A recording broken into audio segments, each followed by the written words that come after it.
igcse Computer Science Paper 2, Winter 2019, Paper 2-3, Section B.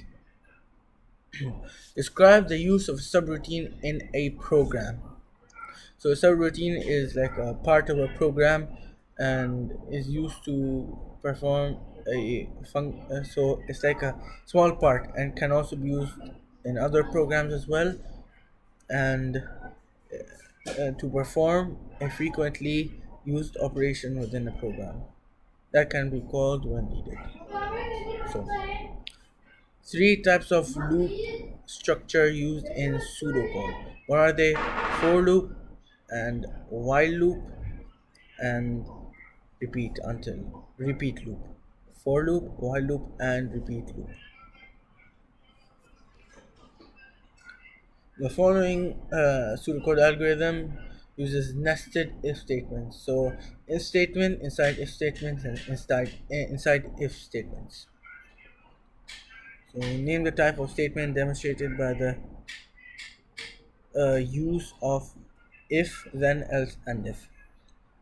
So this is a conditional statement or conditional selection statement. Rewrite the pseudocode algorithm using a case statement. So if it were to be written, it would be case response of or case of response, and then colon, and then down would be 1, 2, 3, and 4. I'll show you like this. Case of response. I can't see any colon, but okay. So here 1, and as it follows over here 2, 3, 4. Otherwise output no response, end case. So these are the four options, and then otherwise any other option this would print no response. Like here 3 would this and would do this, and 4 would then this, else anything else, no output no response. Okay,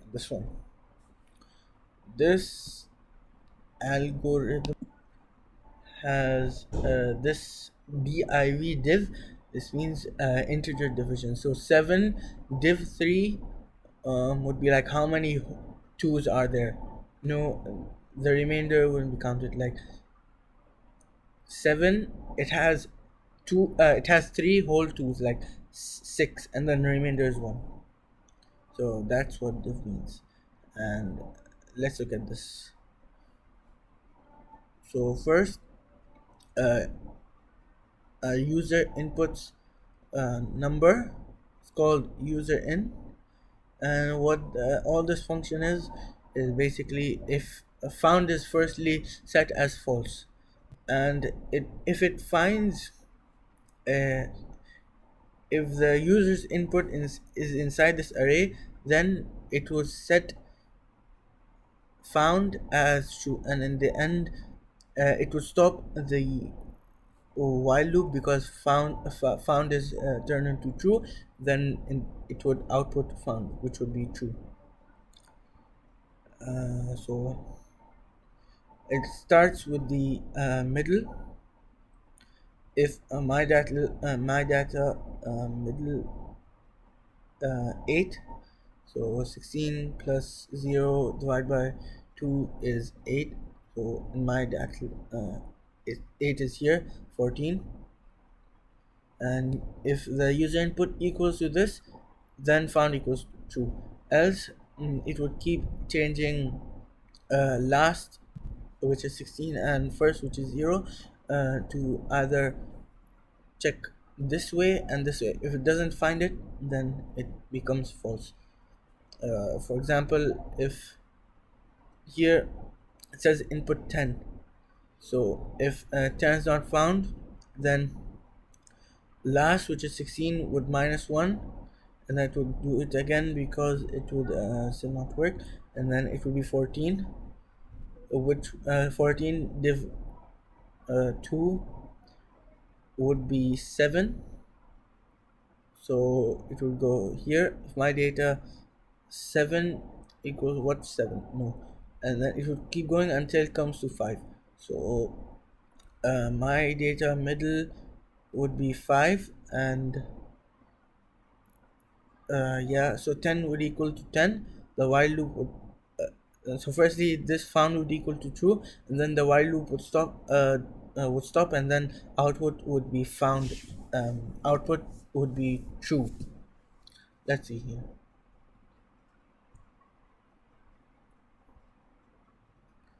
So if 10 was used, 0, 16, and then last,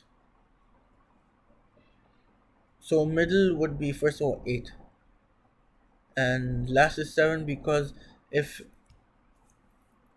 if user is uh, if user is less than 8 position, which is 14, so 10 is less than 14, then last, basically 16, would be 8 minus 1, which be 7. So in the position of 16 now there is a 7.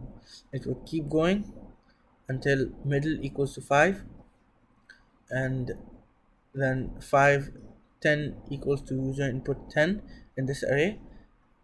So it equals to 10, middle is 5, so in the array position it's 10, so 10 equals to 10 over here. My data middle, 5 is middle, equals to 10. Then yes, this is true, so then for found would equal to true. We would then repeat this. Found, while loop would cancel, then we would just go to output, which is true.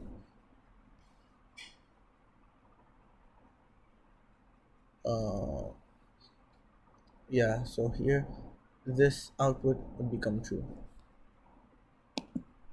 So the function being performed by the algorithm. So what this algorithm is doing is it searches for the value that is being entered by the user. It's called user in the code, and it searches using an array of sorted data. And if it finds it, it outputs found as true, and if it doesn't, it outputs at it as false. So this one's easy. Draw 4 different flowchart symbols and describe how they are used in a program flowchart. Um, this one's really easy.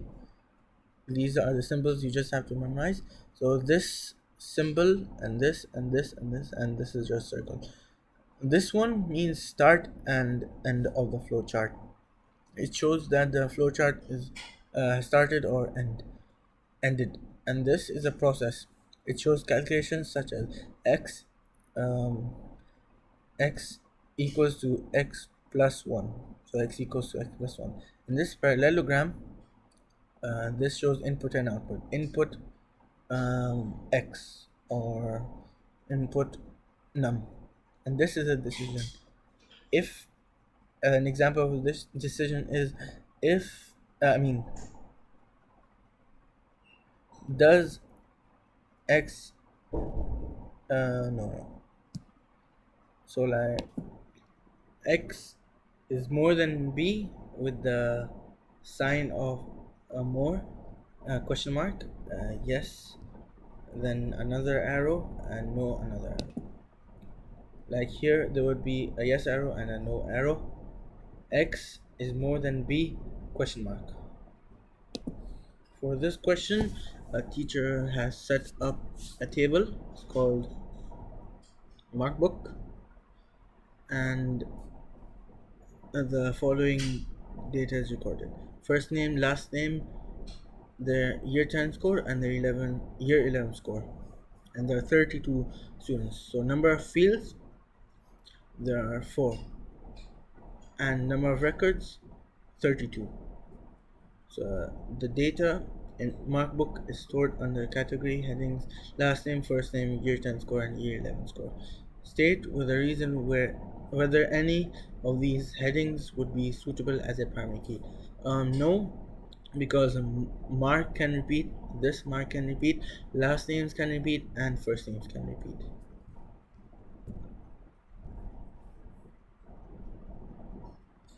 So yeah. 4, 32, and because they duplicates could occur and are not unique. And for this one, query by example, to display only the first name, last name, and year 10 score of a student who achieved 50 or more in the year 10 test. Output should be in test score order with the highest marks at the top of the list. So there are three things: last name, first name, and year 10 score, and these all should be checked. Table is MacBook. It should be in order of highest, as it says, highest marks at the top of the list. So basically, in descending order from highest to low, and with a mark 50 or over. So 50 or more. Thank you.